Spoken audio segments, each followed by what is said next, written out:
Boa noite a todos. Aí no fundo estão me ouvindo? Certinho?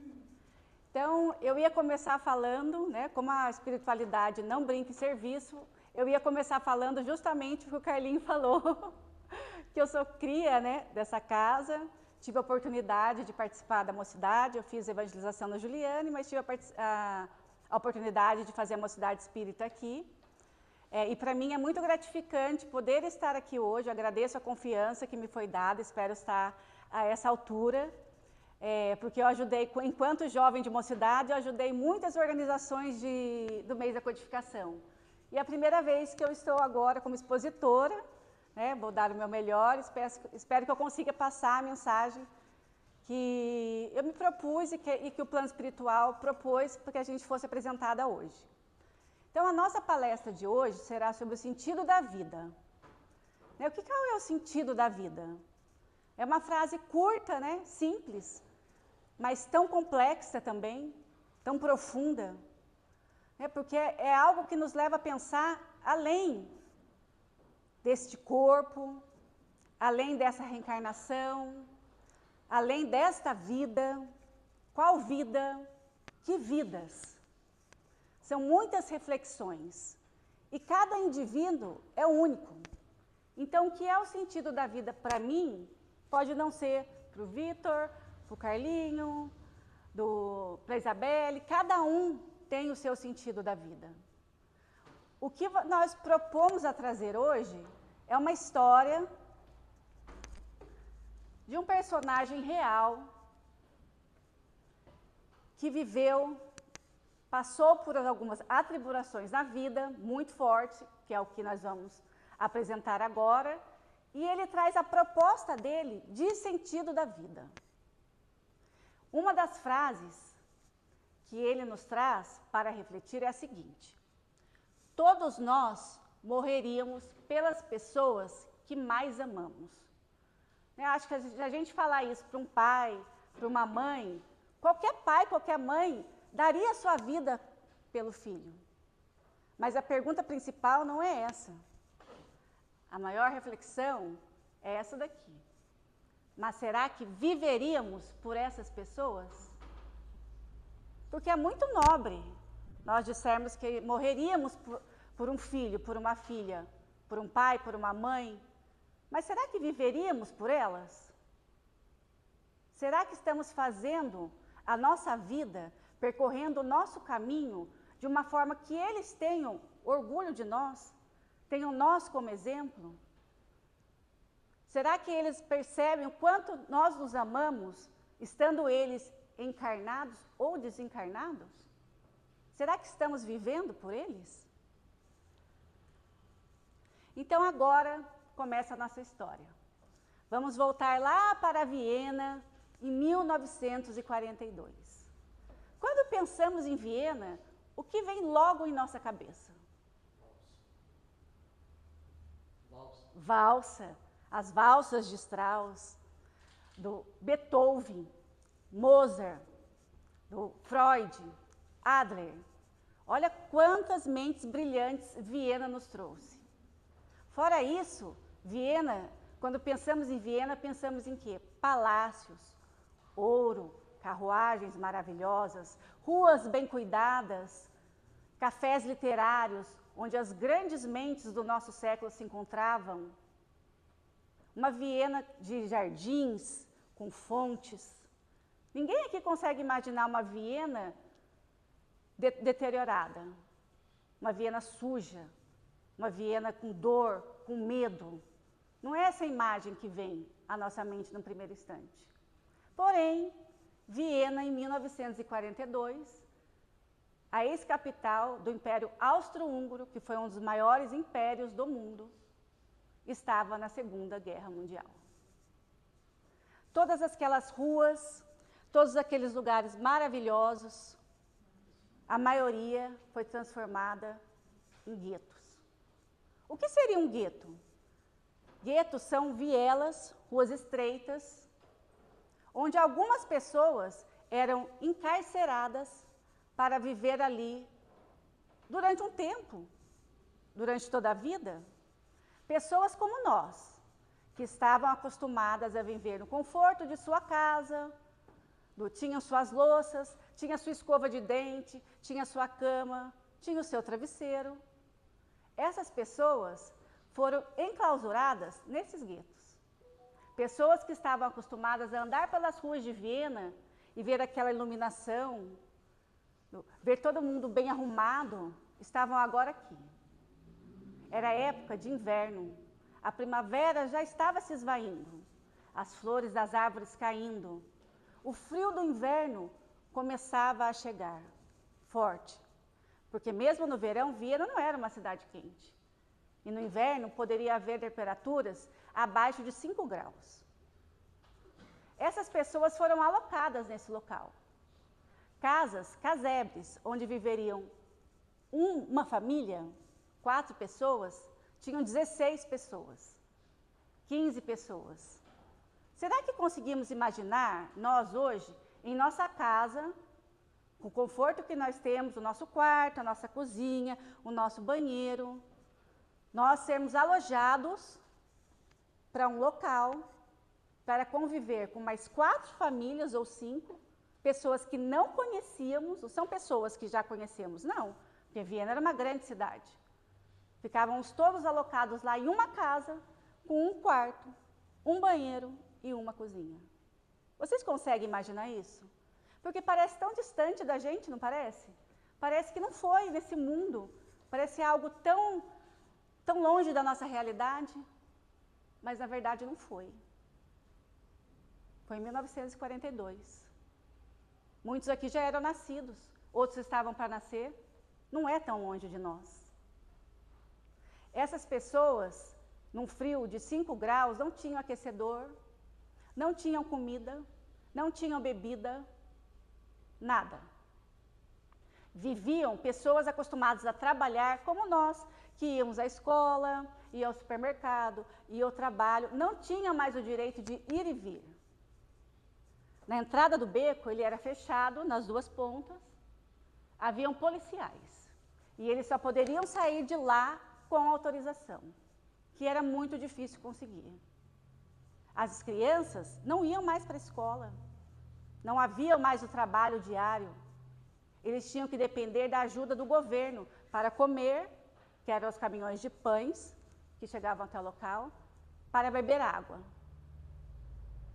É nesse cenário que num belo dia de inverno, que poderia ser um lindo inverno em Viena, para no portão desse beco um caminhão da SS.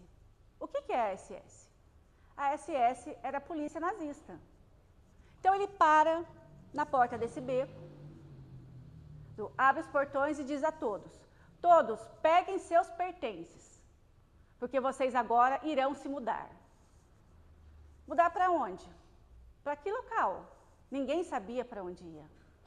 Ouviam notícias de que poderiam ir para trabalhos forçados, poderiam ser deportados para outro país, poderiam ir para qualquer outro lugar. Ninguém tinha ideia direito o que acontecia. Ninguém sabia direito para onde ia. Mas também havia a esperança de ir para um lugar melhor, porque no local que eles estavam não era um lugar bom, que eles estavam acostumados. Então, essas pessoas juntaram pouco que tinham, porque a maioria das coisas que eles tinham já haviam sido tiradas. A casa, as mobílias, os móveis, os talheres, tudo. Sobraram umas poucas roupas, um pouco de dinheiro que eles escondiam na roupa, no cabelo, arrumaram as malas e começaram a subir no caminhão. Subiram, com a esperança de que poderiam estar indo para um lugar melhor, porque havia essa propaganda também, que era preciso de pessoas para trabalharem. Então, eles subiram no caminhão, com a esperança de encontrar algo melhor. Subindo no caminhão, chegaram até uma ferroviária. Alguns, mais otimistas, pensaram: que bom, vamos ser deportados, pelo menos vamos conseguir ter uma vida melhor em outro país. Outros, já mais pessimistas, falando: eu acho que eles não iam fazer isso para a gente. A gente estava lá no beco, por que eles iam levar a gente para um lugar melhor? E nisso começam a chegar os vagões, que iriam levá-los para algum lugar. Só que os vagões não eram vagões de pessoas, eram vagões de cargas. E eles entraram. Em vagões que cabiam 20 pessoas, entraram 60. Consegue imaginar? Todos nós aqui dentro de um vagão, para ir para um lugar que nós não sabíamos, um vagão que caberia 20 pessoas, tinham 60. Todos espremidos. Com as malas, com os seus poucos pertences que ainda tinham. Entraram nesse vagão, que tinham 2 janelas, uma em cada canto, e viajaram durante 3 noites. Todos, a maioria, em pé. Porque no local que caberiam 20 pessoas, tinham 60. Então, tinham crianças chorando, idosos com dor, homens brigando para olhar a janela para ver para onde eles estavam indo. 3 noites se passaram sem comida, sem bebida, fazendo suas necessidades ali dentro daquele vagão. Passadas essas 3 noites, chegaram em um local. Também de madrugada, o vagão parou e eles falaram, finalmente chegamos ao nosso destino. Chegamos em algum lugar. Chegamos à liberdade. Os portões se abriram, todos desceram, viram os policiais e falaram para eles, todos em fila, enfileirados. Quando eles se deparam com um grande portão. Em cima desse portão estava escrito, Die Arbeitsfreiheit, que significa o trabalho liberta. Eles disseram que ótimo, vamos trabalhar pelo menos, vamos ter acomodações, que seja um trabalho pesado, mas vamos ter uma vida digna. Adentraram o portão, todos, chegaram no galpão e foi-lhes dito, deixem todos os seus pertences atrás do balcão. Mas que pertences? Eles não tinham mais nada, eles tinham a roupa do corpo e a mala. De novo, deixem todos os seus pertences atrás do balcão. E eles pegaram as malas e colocaram. Mas ainda não tinha tudo. Mais uma voz, deixem todos os seus pertences atrás do balcão. Eles falaram, mas o que mais eu tenho? Eu já estou com a roupa do corpo, eu já perdi tudo, só tenho a roupa do corpo. Daí um dos prisioneiros, vestido com uniforme listrado azul e branco, disse, não, tem as alianças, tem as presilhas do cabelo, tem os relógios, tem as pulseiras, é tudo, é para deixar tudo. Foram tirando. Não satisfeito, de novo a voz, deixem todos os seus pertences. O que eles iriam deixar? O que nós deixaríamos? Já tínhamos deixado tudo? Só tínhamos nós e a roupa do corpo. E é justamente isso que eles queriam, a roupa do corpo. Todos tiveram que tirar suas roupas, imaginem, pessoas desconhecidas, 60 pessoas no galpão, tendo que tirar a roupa que tinham e deixar, num frio de 5 graus. Então, o que mais de pior poderia acontecer? Nada mais eles tinham. Saindo do galpão, se enfileiraram e foram separados em homens, idosos, idosas, mulheres e crianças. Assim que todos foram separados, cada um foi levado para um galpão diferente. O personagem da nossa história foi levado, ele era um homem, para o galpão de homens. Chegando lá, ele pensou, bom, não tem mais nada para tirarem de mim, porque, olha, já estou nu, já não tenho mais, não tenho roupa, não tenho nada. Mas ainda tinha.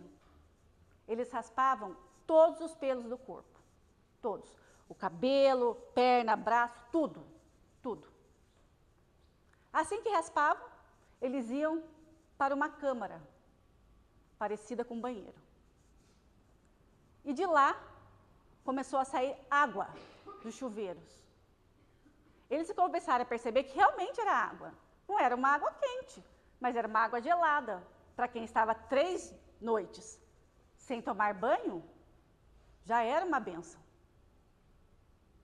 Para vocês perceberem o que é quando tiram tudo de nós. Tomaram esse banho e receberam o seu uniforme. A partir de agora teriam um número. Teriam não, seriam um número.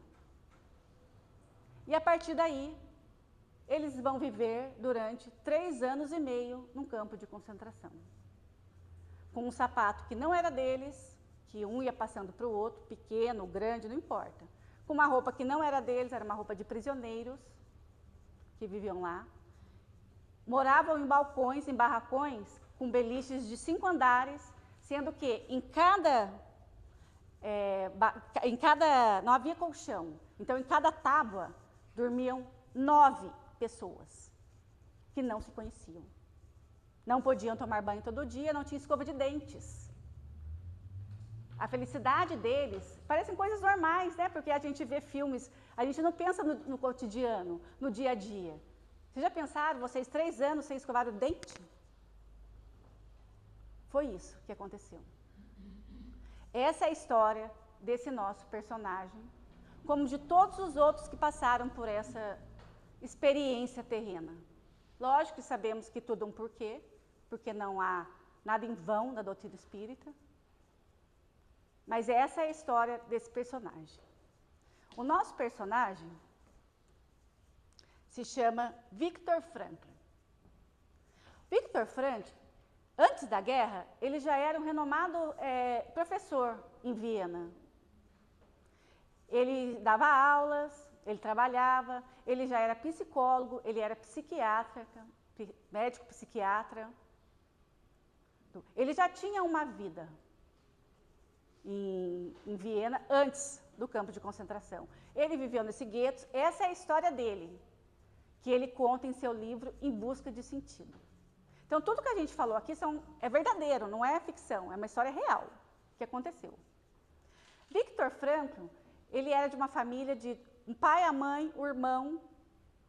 Ele tinha uma esposa que estava grávida na época da ocupação alemã da Áustria. Todos foram levados para campos de concentração diferentes. A sua esposa foi obrigada a fazer um aborto no campo de concentração. E ele foi o único sobrevivente. Ele só foi saber da história da família dele após eles serem libertados dos campos de concentração. Não sabiam o que tinha acontecido. Viveram, ele, assim como todos os outros, viveram um tempo lá dentro sem saber o que estava acontecendo com seus familiares. Eles sofriam lá. Mas será que meu filho de 12 anos também estaria lá? Será que o meu pai de 80 anos também estaria lá? Ou já teria ido para uma câmara de gás, já teria sido açoitado até a morte? Não sabia, ninguém sabia. E por ele ser psiquiatra e estar nessa experiência do campo de concentração, mesmo com todo o trabalho forçado, com a fome, com todas essas condições insalubres, ele começou a refletir. Para que existia aquilo? Qual o sentido da vida de estar ali? Por que estávamos ali? Para que servia isso? E é dele também a seguinte frase: o que é então o ser humano? É o ser que sempre decide o que ele é. Isso vai bem ao encontro da doutrina espírita, né? É o ser que sempre decide. Ele não era espírita, tá? Ele não chegou a conhecer o espiritismo. Ele é um cientista, mas que sempre decide o que ele é. Significa o quê? Nós que decidimos qual é o sentido que daremos à nossa vida diante da felicidade ou do sofrimento. E ele continua. É o ser que inventou as câmaras de gás, mas é também aquele que entrou nas câmaras de gás ereto, com uma oração nos lábios. Isso ele escreveu assim que ele saiu do campo de concentração. Porque ele percebeu que o mesmo homem é um ser humano, nós somos a mesma espécie, que conseguia fazer tantas maldades, construir uma câmara de gás para matar pessoas, tantas histórias verídicas de médicos que atuaram na época do nazismo, e ao mesmo tempo poderia haver pessoas que entravam numa câmara de gás, não se revoltando contra aquilo, não querendo vingança, mas sim orando. Orando por tudo que estava acontecendo. Isso é para a gente analisar que cabe a nós decidir o que fazer diante dos acontecimentos que acontecem em nossas vidas. Então, nos perguntamos, quem tem um porquê enfrenta qualquer como. Essa frase é uma frase de Nietzsche, um alemão que Viktor Frankl já conhecia de escritos antes de ele ir ao campo de concentração, e ele escreveu num papel pequenininho essa frase lá dentro do campo de concentração. Porque quando ele foi para esse local, ele estava escrevendo um manuscrito e ele tinha acabado de acabar o manuscrito, que ele ia publicar, uma tese dele de doutorado. E ele havia enrolado essa tese e escondido em sua roupa, para a hora que ele chegasse a um local que ele não saberia aonde, ele poderia guardar esse manuscrito. Só que ele teve que deixar tudo, nem cabelo ele ficou, nenhum pelo do corpo. Foi um processo de desumanização total. Então ele tentava, porque também não era fácil conseguir papel, mas ele precisava sobreviver. Ele tinha um sentido na vida dele, apesar de estar ali, como os outros prisioneiros. Então ele escreve no papel: quem tem um porquê enfrenta quase qualquer como. E isso nos leva a refletir. Será que hoje essa frase seria atual? A gente poderia colocar em algum lugar? Num tempo que vivemos de tanto vazio existencial, não que não tenha tido em outras épocas, acreditamos que isso sempre ocorreu, mas hoje temos números alarmantes de doenças mentais, psiquiátricas, pessoas que desistem. Por que que lá, no campo de concentração, tinha menos suicídios do que hoje na Alemanha? Aquelas pessoas, se encostassem um dedo na cerca elétrica, pronto, acabou o sofrimento. Era tão fácil. E por que não faziam? Viktor Frankl, como ele já era psicólogo e psiquiatra, ele começou a refletir sobre isso. Lá, no campo de concentração. Porque ele tinha o trabalho físico. Ele era um dos construtores daquelas estradas que levavam os vagões do exército alemão para outros países. Então ele trabalhava, ele foi comprado como escravo por uma dessas construtoras e à noite ele retornava para o galpão. O trabalho braçal era muito forte. Chegava à noite, você tinha que sobreviver com 300 gramas de pão por dia, 2 tigelas de sopa rasa. Não era sopa, aquela sopa gostosinha não, né? Que minha tia faz, né? Aquela sopinha. Não era uma sopa rala. Chegava à noite, era isso que ele tinha. E se ele não se apegasse a algo, para que ele iria sobreviver? Qual o sentido da vida dele? Se ele não tivesse um porquê estar ali. Ele pensava na família, na esposa e do filho, que poderia ter nascido ou não. E no manuscrito. Porque ele dizia, eu tenho que deixar alguma coisa do que eu passei aqui. Não pode ter sido em vão. Tem um porquê. E ele não era espírita, hein, gente? Ele era judeu. Mas olha o pensamento dele.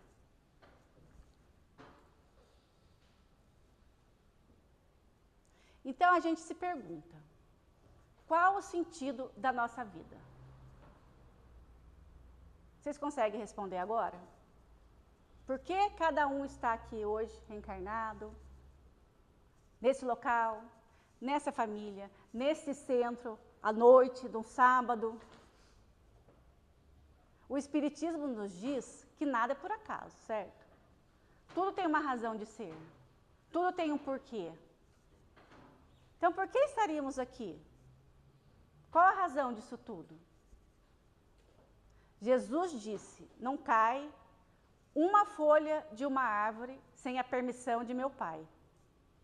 Uma folha de uma árvore. Se uma folhinha dessa, de uma árvore não cai sem a permissão de Deus, será que o sofrimento, o que a gente passa hoje aqui, Não tem uma razão de ser? Porque Deus é Pai. Ele ia querer que alguém aqui estivesse sofrendo sem razão? É Ele que nos impôs esse sofrimento? Será que é? Então, qual é o nosso objetivo aqui? Não é saber o que a vida pode nos trazer ou nos oferecer. É o que nós podemos oferecer à vida. Quando nós tiramos esse egocentrismo, essa percepção do que eu estou sofrendo, eu tenho dificuldade, não vai melhorar. Porque nós temos que ter a percepção do nós. O que eu, mesmo com essa dor, posso fazer para a humanidade? O que eu posso fazer para o próximo? Quando a gente tira essa percepção do eu para o nós, o jugo fica mais leve. Isso sem sombra de dúvida. Quando a gente acredita nisso, que a gente não tem que estar aqui o que a vida me oferece, e sim o que eu posso oferecer para a vida. Mas Viktor Frankl, ele não só disse isso, assim, ok, temos que ressignificar o nosso sofrimento, e é tudo muito bom, muito fácil, e vamos lá. Não. Ele foi o idealizador de uma teoria, que é a logoterapia. Logo de sentido e terapia, de ajuda. Então, é a terapia do sentido. Freud dizia que todo o nosso psique e toda a nossa vida era em volta do prazer. Adler dizia que era do poder. Mas Viktor Frankl, ele já tinha essa percepção, antes de ir ao campo de concentração, que não era isso que fazia uma pessoa sobreviver a algo, que tinha algo além. Então, ele sai do campo de concentração, reescreve os manuscritos e começa o estudo da logoterapia, que é a terapia do sentido. E como fazemos isso? Ele também ajuda, ele não dá só a dúvida, né? Ele também monta um passo a passo. Então, o primeiro ponto que ele diz, que para a gente conseguir ter um sentido na nossa vida, é criando um trabalho ou praticando um ato generoso. Né, tem até aquele ditado popular que diz assim, né? Mente sã, oficina do diabo, mente vazia, não sã não, né? Mente vazia, oficina do... Tem uns ditados populares desse jeito? Por quê? Porque o trabalho, ele nos leva a nos dar sentido à vida. Mas não é qualquer trabalho, é qualquer trabalho. A partir do momento que você vê sentido no que você faz, não importa o que você é. Você pode ser um advogado que advoga a favor de crianças, defende mulheres, homens, não importa. A partir do momento que você trabalha e fala, eu faço isso porque é um sentido para mim. Eu sou advogado, eu ajudo aquelas pessoas. Não é simplesmente por dinheiro, é por sentido. Você pode ser um mecânico e ver um sentido, porque você está ajudando a arrumar um carro de uma mãe que precisa levar um filho doente no médico. Você está ajudando um motorista de ônibus a levar crianças para a escola. Então, o trabalho é você ter sentido no que você faz. Uma dona de casa também trabalha, ela cuida da casa dela, tem um sentido, deixar aquele ambiente bom. Tem uma mãe, ela cria os filhos para poder ajudá-los a crescer. Qual a maior dádiva e missão que podemos ter do que criar espíritos que Deus nos confiou, filhos dele, para a evolução? Existem várias formas de trabalho. E o trabalho voluntário. Quando saímos do nós, do egocentrismo, e partimos para o eu egocêntrico, e partimos para o nós, conseguimos ver além de nós. Então, quando fazemos um trabalho voluntário, primeiro que somos nós que estamos sendo ajudados, primeiramente, apesar de não perceber. E segundo, que estamos fazendo algo para deixar um bem para a humanidade. Porque não é o que a vida faz por mim, é o que a gente faz pela vida. O segundo ponto, experimentando algo ou encontrando alguém. O que ele quer dizer isso? Que é você amar fazer algo, amar alguém, amar ajudar ao próximo. Ele quer dizer que é o amor universal, não um amor, uma paixão. Né? Namorados até dizem para a namorada, você é a razão da minha vida, você é o sentido da minha vida. O nosso sentido é muito maior, nosso amor é muito maior, um amor universal. E o terceiro ponto, pela atitude que tomamos pelo sofrimento inevitável. É muito importante a gente frisar o inevitável, porque não é sofrer porque eu gosto de sofrer, masoquista, eu preciso sofrer para evoluir, não é isso. O sofrimento inevitável, o que a gente não tem gerência sobre ele. Quando passamos por um câncer, quando passamos por uma doença muito forte, quando perdemos alguém que muito amamos, o que a gente faz com aquele sofrimento? Eu não sei se aqui todos já tiveram essa experiência, eu tive, de você poder ter tudo, mas o que mais você queria ter, nada nesse mundo conseguiria te dar. Pessoas, às vezes, que perderam um ente muito querido, você fala, daria tudo que eu tenho para ter essa pessoa, vamos dizer, material, pensando. Mas não tem nada que faça essa pessoa ficar aqui nesse campo material. Então, você tem que dar razão por esse sofrimento. Porque não é porque somos espíritas que não sofremos. Porque muitos acham, porque espírita não sofre com a perda, com a desencarnação de um ente querido. Como assim não sofre? A gente é ser humano. Né? Nós não somos Deus, ou algum extraterrestre que não sofra. Faz parte, é inerente do ser humano sofrer. Sofrer dor, sentir raiva, sentir medo, ter sofrimento. A gente não pode se culpar por ter esses sentimentos, porque fazem parte da vida. Isso faz parte, isso é do ser humano, não é do nosso espírito imortal. Então, eu acho que nós, como espíritas, temos que tirar essa carga dos nossos ombros, que não podemos sofrer num desencarne. Sofrer é diferente de a gente se desesperar, não é isso, mas é entender. No seu livro, Viktor Frankl também conta uma experiência que ele teve no campo de concentração, de um homem que no campo eles ficavam muito tempo com fome, né? A gente pode ver as fotos, pessoas magérrimas, porque a partir de um certo momento, você sem conseguir se alimentar direito, com 300 gramas de pão e 2 sopinhas ralas durante 3 anos, todo dia isso, trabalhando forçado, as pessoas tinham edema de fome. Eu não sei se todo mundo sabe o que é um edema de fome, mas é quando as pernas, os braços, as mãos começam a inchar, porque o corpo tenta compensar aquela deficiência de alguma forma. E um dia ele chega no galpão e vê um homem que não estava mais com esses edemas, porque todos tinham, todos os prisioneiros, e ele pergunta para o homem, como você se curou? E ele respondeu, chorando. E ele, como psiquiatra, psicólogo, disse, como assim? Ele disse, chorando, porque chorar me aliviou da minha dor do corpo. Então, às vezes a gente pensa, não vou chorar, eu tenho que ser forte, porque eu sou espírita, eu não posso. Não! Chorar é humano, é do corpo, é preciso. Uma pessoa se curou chorando. A gente precisa ter esse momento. A gente aceita o sofrimento, mas a gente sofre. E a gente pode colocar isso para fora, para o nosso corpo não adoecer. E a gente pode ir além.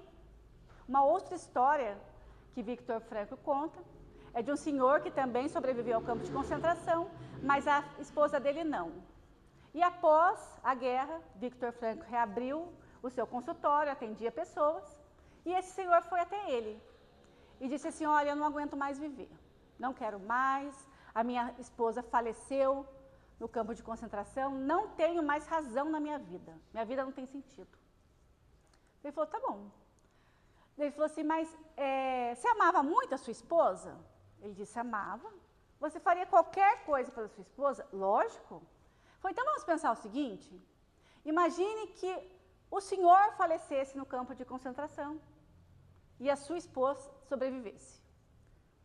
Na hora, o senhor disse, não, a minha esposa não aguentaria. Nós éramos casados há muitos anos, ela tinha um problema de saúde, não tínhamos filhos, não tínhamos parentes próximos, que eles não eram daqui, ela não iria sobreviver sem mim. E a resposta, então, o senhor sofre por ela.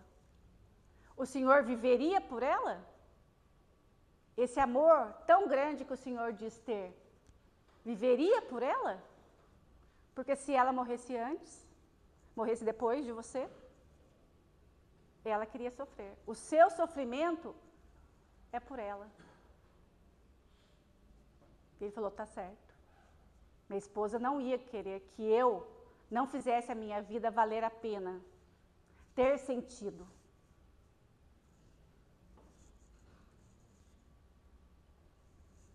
Então, uma das frases que ele diz também é, ser humano é ser capaz de mudar o mundo para melhor, se possível, e de mudar a si mesmo, se necessário. Porque o mundo, às vezes, ao nosso redor, a gente não consegue mudar. A gente tem que mudar. Qual é a única pessoa no mundo que nós conseguimos mudar? Quem? Nós mesmos. A gente não consegue mudar o outro. Então, às vezes, a gente tenta mudar o outro, acontece uma situação que nos leva ao sofrimento e a gente quer que aquele outro faça o que a gente está querendo. Mas o sofrimento é nosso, para o outro não. Então, a gente só pode mudar a nós mesmos. Voltamos ao início, quando dizemos, não é o que o mundo pode fazer para você, é o que você pode fazer para o mundo.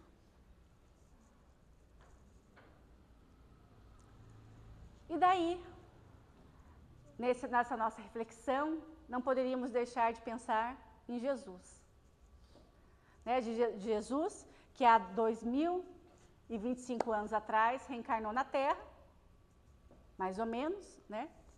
Um ser puro, iluminado, que veio aqui trazer tanto amor, tanta ajuda, tanta compaixão, gratidão, tudo de bom que poderíamos ter, e foi crucificado. Morreu da pior forma possível à época, porque a pior pena que o Império Romano poderia aplicar a um desertor, a uma pessoa que eles acreditavam que havia cometido um crime, era a crucificação. E Jesus faleceu, crucificado, sua mãe sobreviveu a ele. Estava ali aos pés da cruz, ela, João, Maria Madalena. Se vocês pensarem, Maria, outro ser iluminado, merecia sofrer o que ela passou? Perder o filho na cruz? Com aquela dor? Jesus passar por tudo aquilo? A dor ela acontece, mas o sofrimento é opcional. O sentido que damos, a dor que estamos passando, é nosso. A gente que ressignifica. O ser humano é o que ele quer ser. Ele ressignifica essa dor. Mas eu sei que no mundo agora, estamos num mundo de provas e expiações, ainda não somos tão evoluídos como Jesus, como Maria. É difícil para nós pensarmos, eu quero ser, não vou sofrer como desse jeito. Não vou, nós temos sofrimentos. Nós passamos por provas aqui, nós temos dores. Mas o que a gente não pode esquecer, que em nenhum momento nós estamos abandonados. Em nenhum momento estamos sozinhos. É como essa parábola da pegada das areias, não sei se todos conhecem, mas um homem disse a Deus, Deus, você sempre me acompanhou, mas no momento que eu mais sofro, você não está do meu lado. Nos meus momentos alegres, haviam 2 pares na areia. E nos momentos que eu mais precisei de você, só havia um. Onde você estava? E E o que Deus responde? Você só viu uma pegada? Porque era eu que estava te carregando no colo. Então, todos nós vamos passar por desertos na nossa vida. O povo hebreu passou, Jesus ficou no deserto. Nós temos desertos a passar. Nós temos sofrimentos ou dores a resolver. Todos nós temos que atravessar esse deserto. E nós vamos sozinhos para esse deserto. Porque o deserto é nosso. Está dentro da gente. Nós nascemos sozinhos e vamos trilhar sozinhos esse deserto. Nem Deus vai com a gente para esse deserto. Sabe por quê? Porque Deus já está lá nos esperando. Deus já está lá. Então não vamos pensar que o nosso sofrimento é em vão. Que nada tem sentido. E eu queria trazer, eu vou até, antes de passar esse último slide, eu queria comentar, porque minha palestra iria terminar de uma outra forma. E quando eu vim na palestra da semana passada, da mim, eu vi durante a palestra, tive algumas percepções, assim, tive algumas visões, falaram, não, foi solicitado que terminasse a palestra de uma outra forma, que é essa forma que eu vou trazer agora, que é para que não nos esqueçamos que não estamos sozinhos, que a dor vem para todos, o sofrimento é opcional, o sofrimento é a nossa ressignificação da nossa dor. Então eu gostaria que a gente terminasse com uma imagem, que é uma imagem de um Jesus sorrindo. Porque às vezes a gente acha que Jesus está tão longe, que Jesus está tão distante de nós, mas Jesus não está. Ele está ao nosso lado, Ele está conosco. Nos piores momentos, Ele está lá de mãos dadas. Todo mundo aqui tem problema, todos. Se não tivermos nenhum problema, é porque não deveríamos nem estar aqui. Porque esse é o objetivo de estar aqui. Não porque a gente precisa passar, foi obrigado a gente passar. Não. Porque foram escolhas que fizemos e agora estamos passando para nos purificar. Então, nos lembremos que Jesus não está na cruz. Jesus é esse aqui, nosso amigo, nosso irmão, que está sempre em nosso lado, em todos os momentos. Momentos bons, principalmente nos momentos ruins. E com uma oração a gente tem acesso a Ele. É Ele. A gente pode encontrá-lo quando quisermos, em qualquer momento de nossas vidas. Ele está conosco. Então, que tenhamos gratidão e sabedoria para persistir e encontrar o sentido da nossa vida. Para que possamos viver por aqueles que amamos. A gente tem que sentir por que estamos aqui. Não estamos aqui em vão. Nós temos um porquê de estar aqui, uma vocação. Cada um tem a sua, não tem como a gente dizer, a sua é essa, é aquela. Mas todos nós temos. E a gente tem que encontrar isso dentro da gente, o nosso sentido da vida, para a gente poder viver por aqueles que amamos. E eu queria terminar com uma oração, que é uma prece. Eu queria pedir para quem pudesse, quem quiser fechar os olhos, ouvir a letra dessa música, porque ela é uma oração e ela nos ajuda a chegar até o nosso irmão Jesus.